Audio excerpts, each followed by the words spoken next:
hello hello कहमा के पियर मटिया कथी के कोदारी है कहमा के पियर मटिया कथी के कोदारी है कहमा के साथ सुहागिन कहमा के साथ सुहागिन मत को दे जाए कहमा के साथ सुहागिन मत को दे जाए कहमा के साथ सुहागिन कहमा के पियर मटिया कथी के कोदारी है कहमा के पियर मटिया कथी के कोदारी है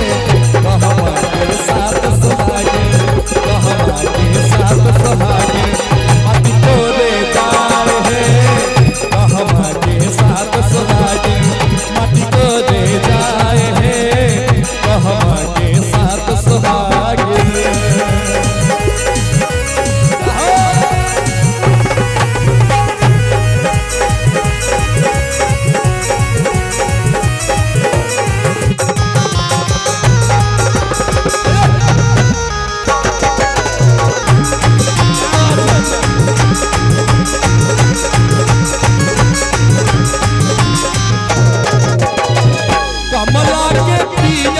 सोना के कोदारी है कमला के पियर मटिया सोना के कोदारी है गांव के नाम की छे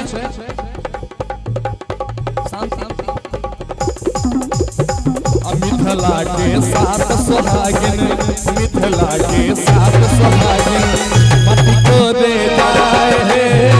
मिथिला के साथ सुहागिन मत को दे जाए है मिथिला के साथ सुहागिन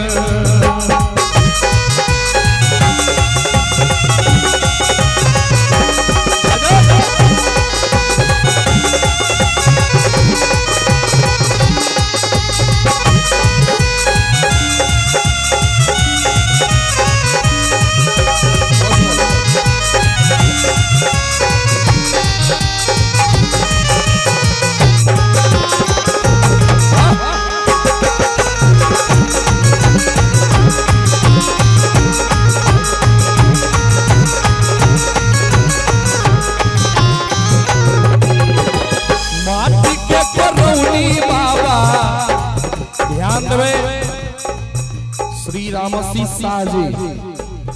उनका सा आग्रह जे अपने मंच तक जरूर आवे हम अपने से परिचित नहीं छी मंच तक आवे माटी के करौनी बाबा किए दे बदान है माटी के करौनी बाबा किए दे बदान है पहुना के चौथे लागी पहुना के चौथे लागी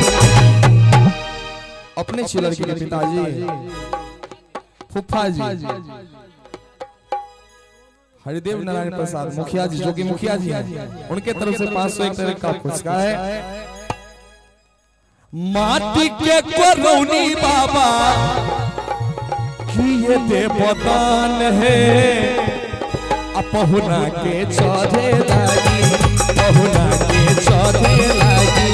किए दे बदान है पहुना के चौधे लागी किए दे बदान है पहुना के चौधे लागी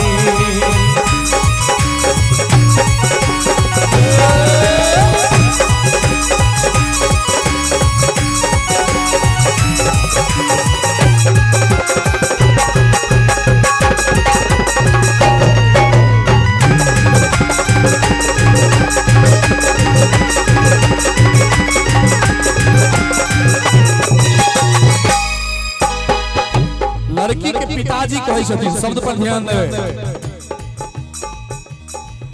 तो रोजे देबौ के बेटी डाला भरी सोनमा है तो रोजे देबौ के बेटी डाला भरी सोनमा है पहुना के देबौ के बेटी पहुना के देबौ के बेटी चढ़े लागी घरवा है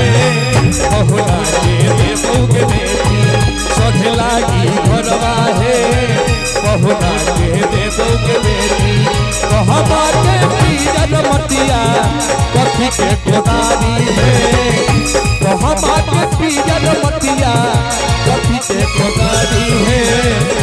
कहवा के साथ सुहागिन कहवा के साथ सुहागिन